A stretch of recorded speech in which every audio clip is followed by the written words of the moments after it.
બ્રાહ્મણોએ યજ્ઞને માટે તથા પોતાના માતા પિતા વગેરે પોષ્ય વર્ગના પોષણને માટે પવિત્ર એવા પશુ પક્ષીઓનો વધ કરવો, કારણ કે પૂર્વે અગસ્ત્ય પણ એ પ્રમાણે કર્યું હતું. યજ્ઞમાં વેદ મંત્રથી પ્રોક્ષણ કરેલું માંસ ખાવું. ઘણા બ્રાહ્મણોને માંસ ભક્ષણ કરવાની ઈચ્છા થઈ હોય તો ખાવું. જેને દેવના અથવા તો પિતૃના કાર્યમાં નિમંત્રણ કરેલું હોય તેને માંસ ભક્ષણ કરવું તથા પ્રાણ જવાની તૈયારીમાં હોય ત્યારે માંસ ભક્ષણ કરવું.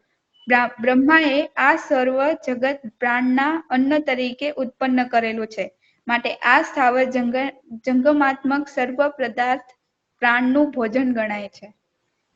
બ્રાહ્મણો માંસાહાર નથી કરતા અથવા તો ધર્મશાસ્ત્રોમાં નથી લખ્યું. એ જે તમે બધી માન્યતા હોય ને તે ભૂલી જાજો. મનુસ્મૃતિમાં લખ્યું છે કે કયા કયા વધ કરવું કેવી રીતે ખાવું. અને બ્રાહ્મણોએ તેવું કે માંસ ખાવાની ઈચ્છા થાય ને તો ખાઈ જ લેવું ગમે. બાકી પ્રાયશ્ચિતના રસ્તા તો ખુલ્લા જ છે.